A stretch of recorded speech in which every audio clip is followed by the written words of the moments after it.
Na minha frente está o Samsung Galaxy M05 e hoje eu gostaria de mostrar como você pode abrir aplicativos em modo pop-up.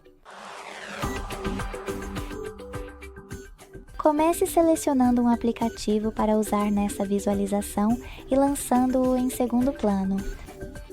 Em seguida, clique no ícone dele na parte de cima e selecione Abrir em modo pop-up. Como você pode ver agora, eu posso usar meu aplicativo, esta janelinha, para vê-lo. Segure esta linha na parte de cima e arraste. Para redimensioná-lo, segure um dos cantos e arraste também.